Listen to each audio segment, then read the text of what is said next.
where dreams, fiction, and reality are magically intertwined, where the wishing tree starts glowing when you wish upon a star, and your passions and desires seem to echo in its bark. So, come running, swoop in, apparate, and let your fandom clamors resonate. Ladies and gentlemen, please welcome Marina Sirtis.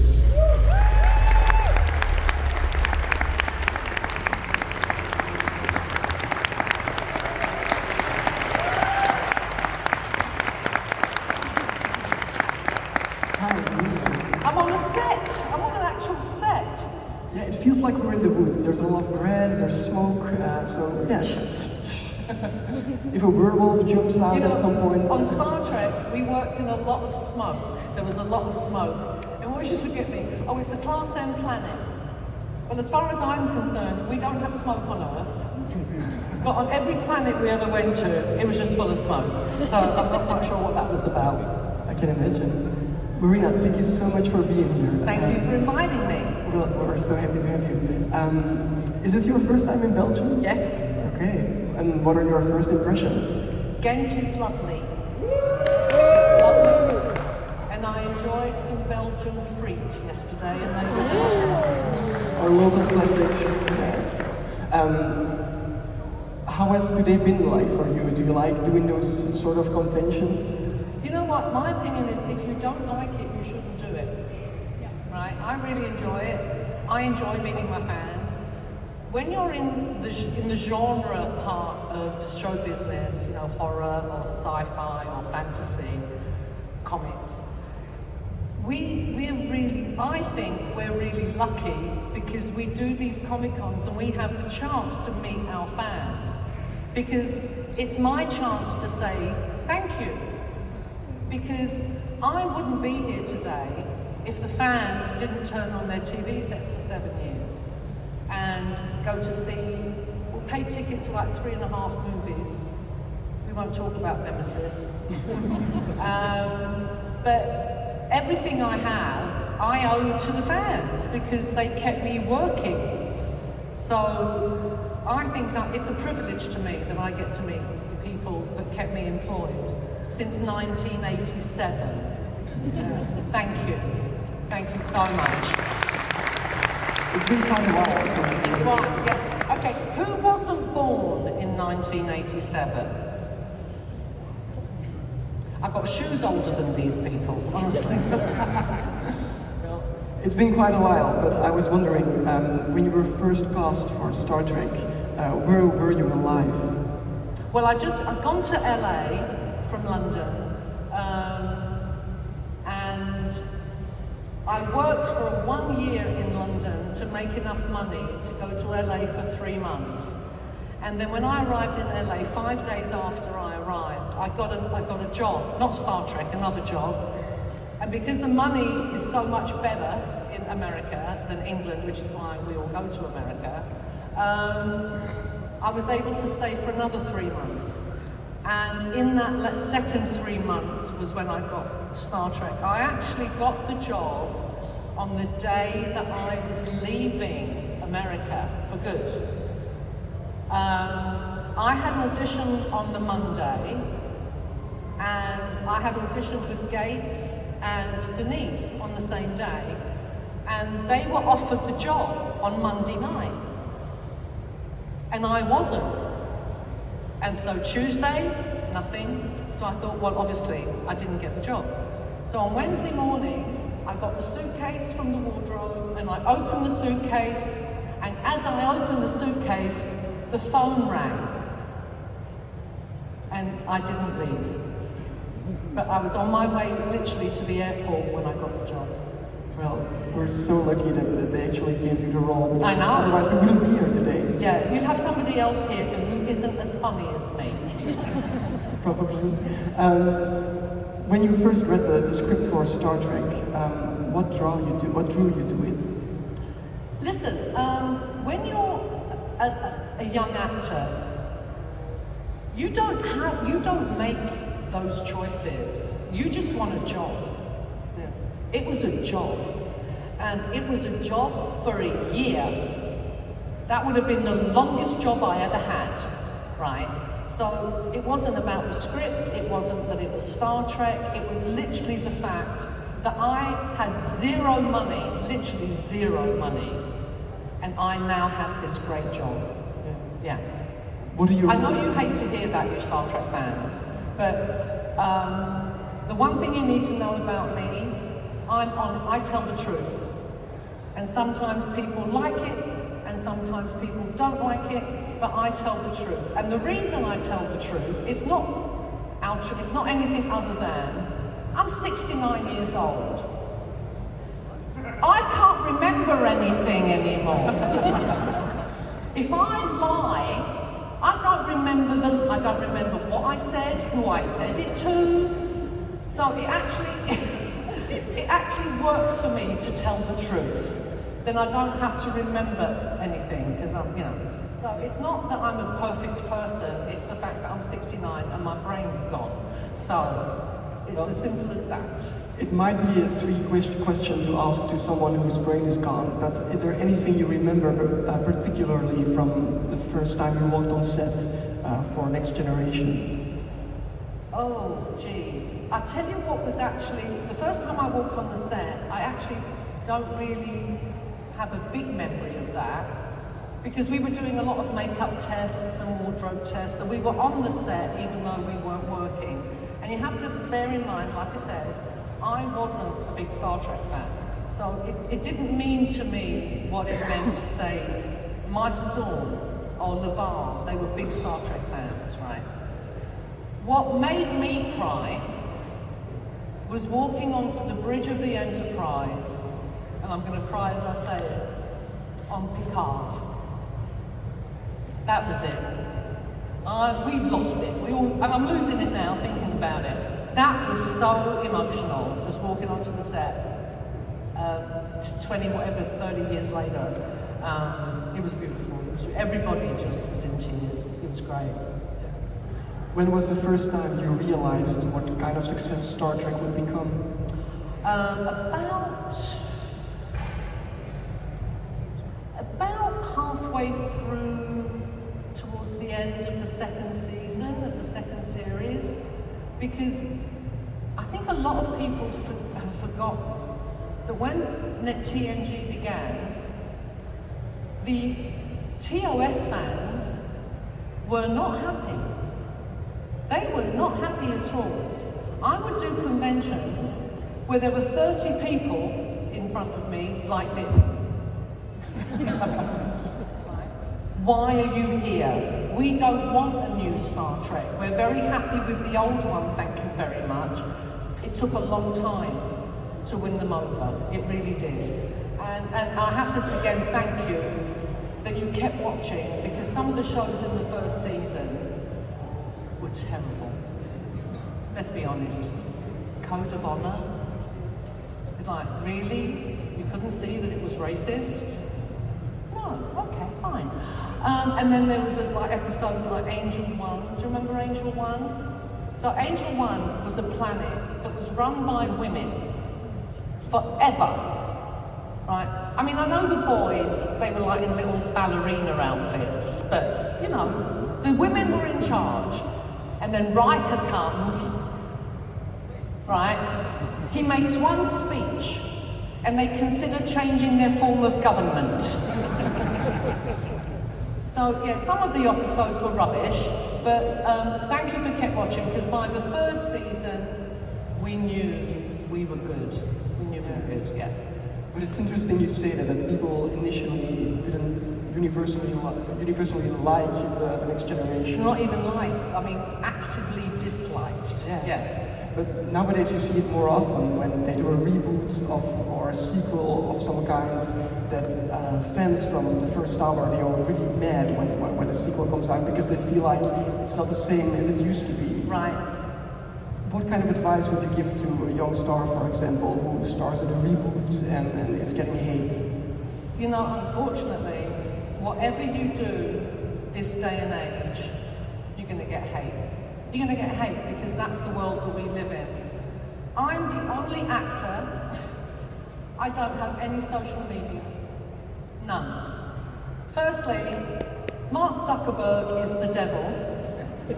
So I don't want to be a part of anything that he owns. So that means Meta and Instagram are off. TikTok is a Chinese company that is harvesting your information. Why would I want to be on social media? It is a cesspit of hate speech, of lies. I was getting death threats. Why would I want to be engaged in any of that? Right, so I've taken myself right out of it and I couldn't be happier. Plus, we're also becoming, the social media companies have made us believe that every thought in our heads has to be typed into our phone. Why? None of us are that smart. None of us have got anything to say really that's that important, that you want the whole world to know it. We're creating generations of narcissists, and I know you don't want to hear that, but I was marching in the 60s for women's liberation and women's rights. And now I see the Kardashians and all they care about is how big their ass is and how big their flipping lips are. Why did I march for our rights? When it was about what was on the inside, not what's on the outside.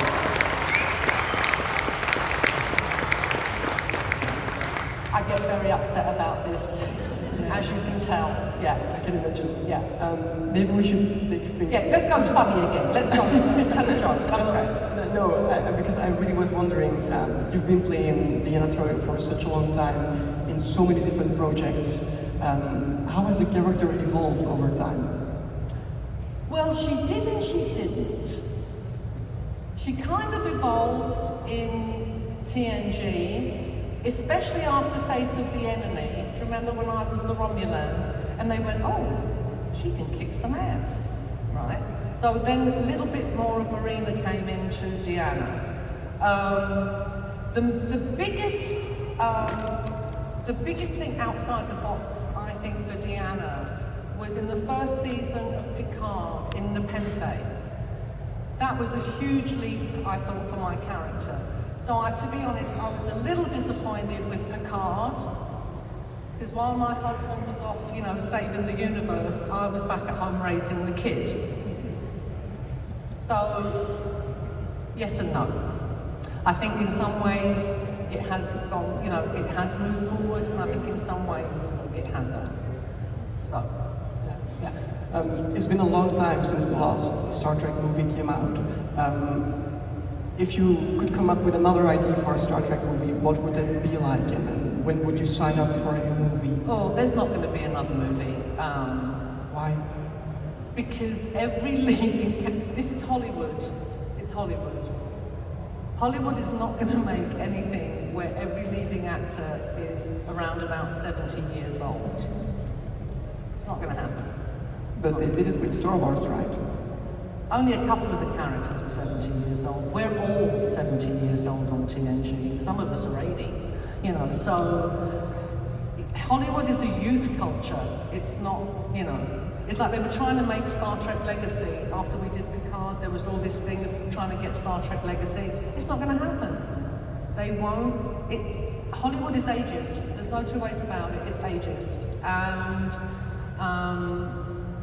that's the way it is.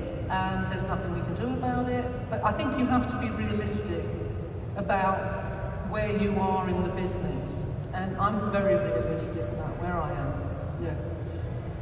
It's interesting because usually we think that we have come a long way ever since like 50 years ago or something. But do you still feel like if we're talking about racism, sexism, ageism, that on a lot of places we're still stuck in the same position? I have to be honest, Europe is so far ahead of America. So far ahead. I'll tell you an example. Michael Dorn, my best friend, is going to come and live in England because when he came to London for 6 weeks last year, and he was going to meet a friend in a club, not a club dancing club, like an after-hours club. and it was Christmas week, so it was really busy, and it got a bit confusing, and they told him to wait, and anyway, he said to me, it all worked out in the end, but I had to wait, Marina. And I said, yeah, but Dawny, call him Dawny, that wasn't because you're black. And he went, do you know what, Marina? That thought hasn't entered my head since the day that I landed in London. In America, he wakes up every morning and the first thought is in his head is this the day I get shot by the police? Europe, we're so far ahead of America. We should pat ourselves on the back that we've come so far, honestly. It's great, it's great. I left America after 35 years when Donald Trump broke it. Right, he broke it. And I came to live in England, and yes, we have our problems in Europe. In England, UK, we have Brexit. Don't get me started on Brexit. Every time I'm in the passport line at the airport, I'm like, fucking Brexit, this is Brexit. Right? But compared to America, this is paradise. Trust me. Yeah. Trust me. What does it do with you personally if you know that you're not gonna play the famous character anymore in another movie? Because Yeah, it made you so but I'm an famous? actress. I didn't become an actress to play one part. Yeah, of course. And since playing Deanna, I've played lots of different things. I'm off to do a series in Cyprus in the summer, where I'm playing the lead actress's mother. It's come to that. So yeah, I play a lot of different parts. It's like if you said, I like vanilla ice cream, but you never eat any other type of ice cream. Well, acting's the same. You don't want to play the same part all the time. Yeah. Is there any flavor that you haven't tasted yet? Something you still really want to do in your career? You know what? I still, I love the theatre. That is my first love. So on my bucket list are Chekhov and Ibsen and Shakespeare. So that's what I want to do next. If I work again, that is what I'd like to do. Yeah, I would love to see that. Thank you.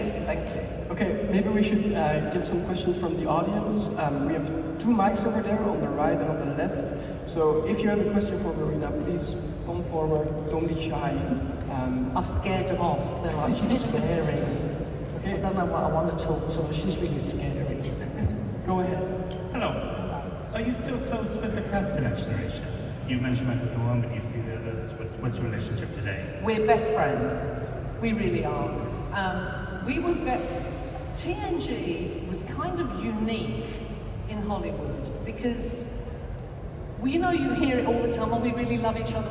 We really did love each other. We really were a family. Do you remember when Friends did a reunion a few years ago and they televised the Friends reunion? We're best friends, best friends. We haven't seen each other for 20 years. And you're like, well, how can you be best friends if you haven't seen each other for 20 years, right? We see each other when I'm in LA, we see each other all the time. These people are my family. So I love them with all my heart. I was literally an alien in America when I was there for 6 months when I got Star Trek. I didn't know anybody. They were the only people I knew. So they really were important to me, they were my family. And I miss them now that I'm in England. I really do, I really miss them. Yeah, yes, love. First of all, I'd like to thank you for your honesty, because it reminds us that despite the good intentions of Star Trek as a franchise, it has not always been as female-friendly as they claim to be, and it's not something we can forget. Thank you so much for that. I really appreciate that. So it's strong women as yourself that remind us that there's still a way to go. Thank you. In terms of the question, obviously I want to inquire about your voice acting part in Lower Decks and how you feel about that. In what? Lower Decks. And the cartoon aspect of Star Trek and how it appeals, is much more humor. Some fans are not all that happy with it because they consider it a parody. You know, there's a saying, you can't please all the people all the time, right? There are people that love Lower Decks. There are people that say it's not Star Trek, you know. There's so much Star Trek out there right now that if it was all the same, it would be really boring, right? So to have different aspects of it. I have to be honest, voice acting is not my favourite type of acting. I actually like to look at someone when I'm acting with them. And for voice acting, you're usually in a studio with headphones on and a microphone. I like the interaction. I mean, I've done it, you know, did you get gargoyles over here in Belgium? Anyone see gargoyles? I think so, yeah. Yeah, well, I played Demona in Gargoyles, so Deanna Troi was really nice, and Demona was really evil. Marina's more like Demona than Deanna, I'm sorry to say. So I did that, and I'm also, who's played Mass Effect? I'm Benezia on Mass Effect.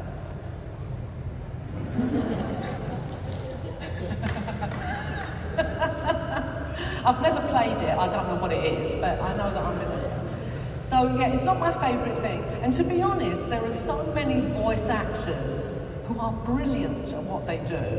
And I'm really not that good at it. So they should, I'm not going to take money away from people who are really doing, that's their job and that's their career. I'm going to leave them doing their job. Yes, love.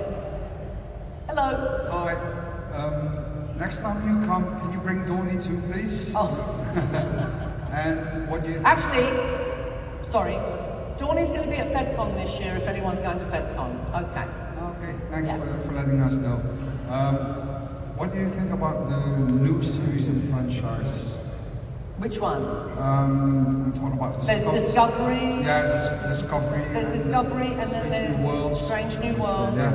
Now, you'll be happy to know that when I'm gone, there's a new Marina coming along, and that's Christina Chong from Strange New Worlds. She's the new Marina.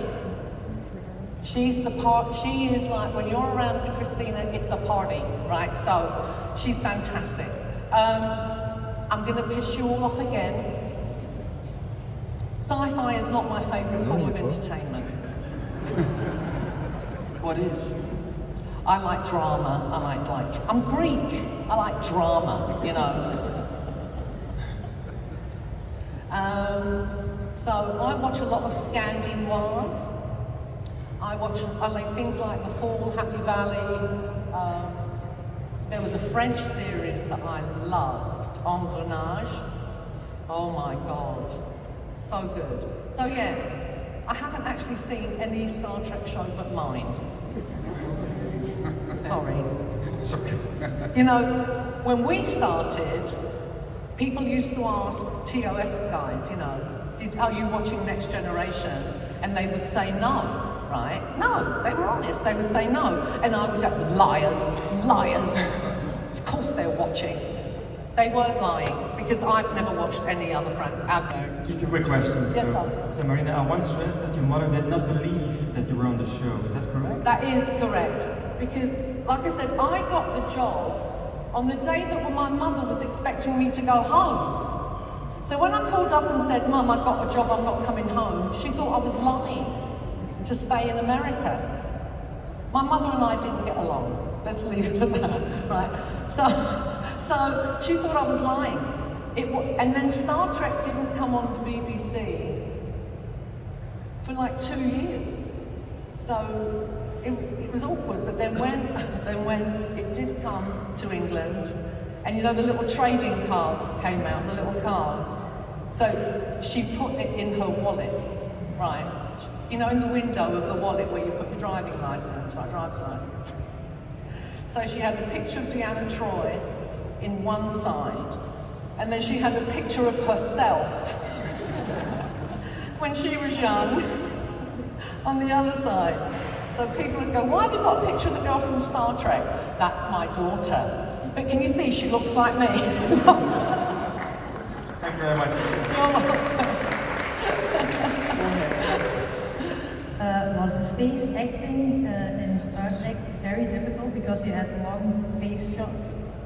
Jonathan, when Jonathan's directing, he told me this, he shouldn't have told me this, but he did tell me, he said, whenever he's editing, if there's something that doesn't quite fit, cut to Marina's face. And that's what he does. So, yeah, I'm good at face acting. Well, I had to be. I didn't get a lot of dialogue sometimes, right? So I had to be good at face acting. Not a lot of people have asked me about that. That's actually very good. You, my darling. Hi, good afternoon. Hello, love. You just said that you really like theatre. Could we maybe expect you in a production in West End anytime soon? I did, well, hopefully, yes, hopefully. I did do a play in the West End in 2019 before COVID, and a lot of my fans came, and it's amazing. But yeah, like I said, that's my first choice of things to do next. Yeah. Thank you. Thank you, love. Yes. Well, actually, I was actually doubting to ask my question. Maybe that you could read my mind. Don't be silly. Yeah, guess what question I had. But anyhow, the Star Trek, the end of Troy, were always civilian uniforms and not really Starfleet uniforms. Was there a specific reason for that? Yes. Okay, when I got the job, I was the same size as I am now, right? In Hollywood, that's fat. So when I got the job, it went like this. You've got the job, lose 5 pounds. We're like 3 kilos, like 2.5 pounds. That was how it went. You got the job, lose 5 pounds. And when they remember the first episode where I was in the cosmic cheerleader outfit? The very, very mini skirt? Well, that wasn't going to happen. So and I didn't look good in the spacesuit, because for them, I was too fat for the spacesuit. So that's why I had civilian clothes. But you look quite handsome in it. Thank you so much. Yeah. Okay. Thank you. Final question, really proud. You look lovely. Thank you. Did you make that? No. You bought it? Yeah, I bought it about 5 years ago. No, well, you can't be in the cosplay competition because you have to make your own costume. Yeah, but the thing is, I couldn't fit in it for about 2 years because I got pregnant. Oh, right. Well, That was that'll the do first it. time I fit Well, you look. How old is your baby? He's 3 years old. 3. Congratulations. Thank you. I don't know if we've always been this outspoken about Yes. this. I really like. But weren't you afraid that you were going to receive some backlash or something? Because Can I tell you something? I realised quite recently, because I do think about my behaviour, I do. I don't have the fear gene. I'm not afraid of anyone or anything. Literally, I'm not afraid. Honestly, that chromosome is missing in me. It's missing. And honestly, I wish I had more of it, because like, I start an argument with the security guy at Los Angeles airport and he puts me on the terrorist list. No, it's true, it happened to me, really.